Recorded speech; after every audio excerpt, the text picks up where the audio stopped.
And that's a wrap on the tapings from Seattle, Washington. I'm John Retton with my review of New Japan Pro Wrestling's New Japan Strong Episode 80, New Beginning USA 2022, the final episode from historic Washington Hall. Even though I have enjoyed seeing some wrestling shows in historic Washington Hall, besides the age of the building, I'm not really sure what's historic about it. But anyway, enough air quotes.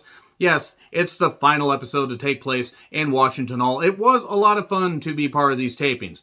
4 hours of tapings, with a little bit of an intermission, and it was a long day. I talked about this in the first review that I did of these tapings, but my goodness, it was well worth it. One, got to be there for some great wrestling action and got to see some great talents compete and just show that, that New Japan spirit and just show the wrestling spirit and just get everybody engrossed in it. It was just really, really good. And then there was TJP, who got booed out of the fucking building because he's TJP, but that was in another review.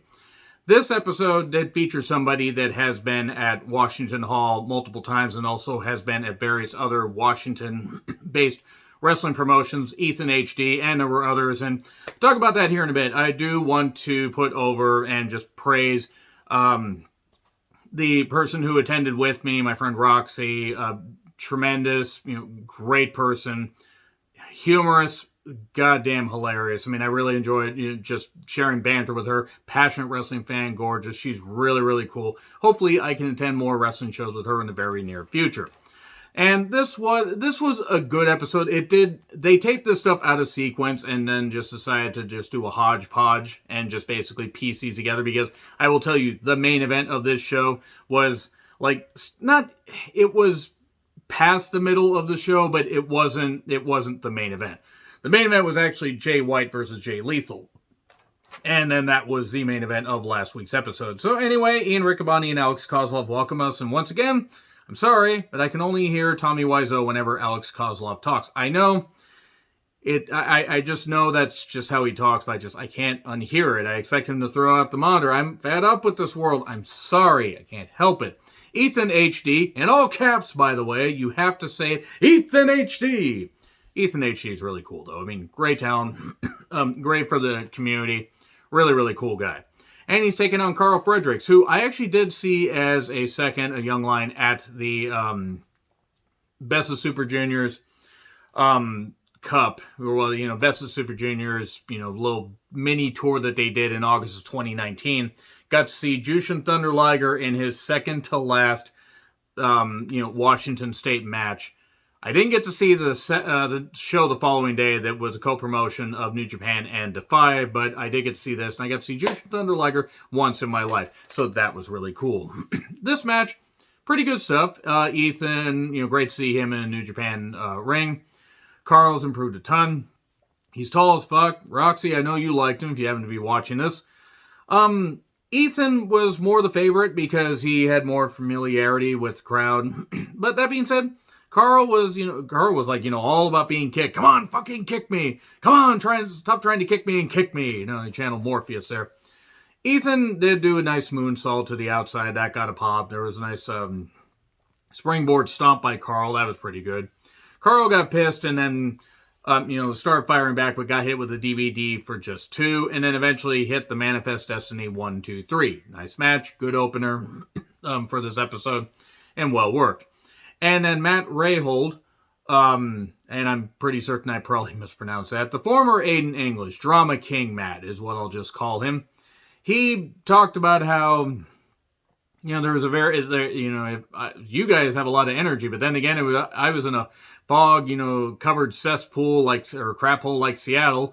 I'd have a lot of pent-up energy too, because at the time of these tapings, we were in the middle of having a fucking fog bank that made the entire western part of the state look like Silent fucking Hill. You couldn't see more than about 20 feet in front of you.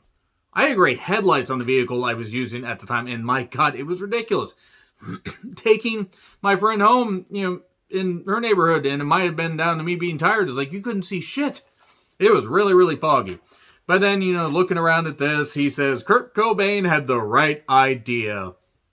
I did applaud that, because of course I fucking did.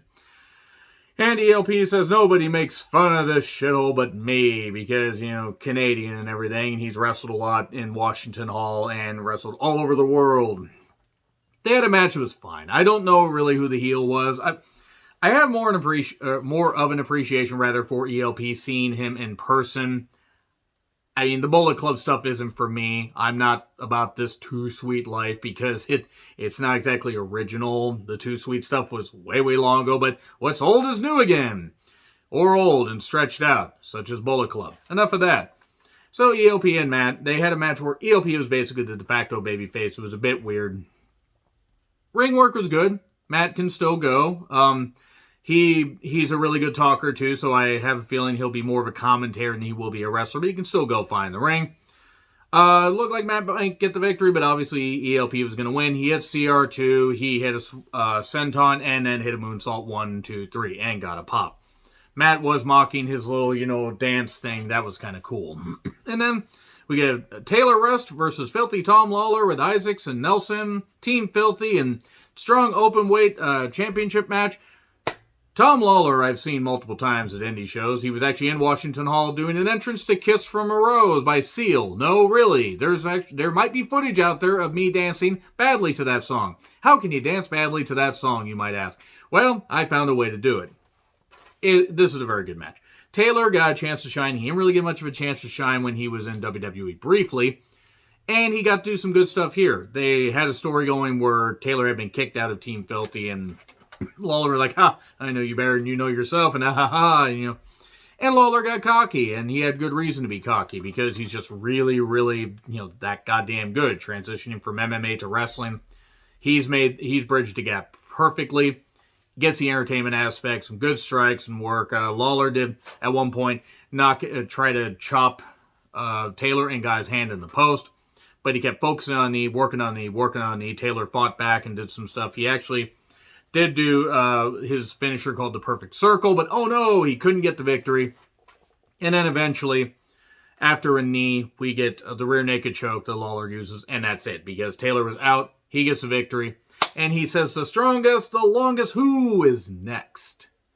Oh, there's nobody. Nobody's stepping up to the challenge.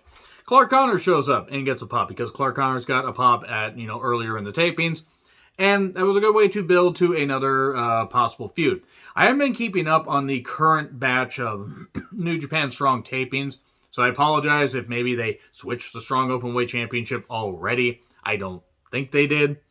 But considering that, we're 6 weeks after the tapings happen in Seattle, there's not really, it's really hard to tell, what actually happened until they start broadcasting that stuff. They got to have a quicker turnaround for this. They really do. But I will say that that's a wrap, by the way. I'm probably not going to review New Japan Strong at least as often. Now, if somebody tells me there's something really, really good, you got to watch it, then I will do that.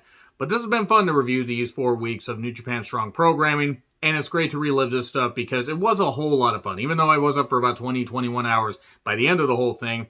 And I was a goddamn zombie because what's in my head? Zombie. Okay, enough of that. The next day, it was worth it. And I got to spend time with a great friend. It's hilarious. It's great times. Hopefully again soon. But anyway, a lot of fun reviewing New Japan Strong here. And I will be reviewing the New Japan Cup, just so you guys know. But a lot of those reviews might be doubled or tripled up because I only have so much time on my hands. Anyway, agree, disagree, what I said, like, share, subscribe, Twitter handle in the description. I'm John Retlin. I'll see you soon.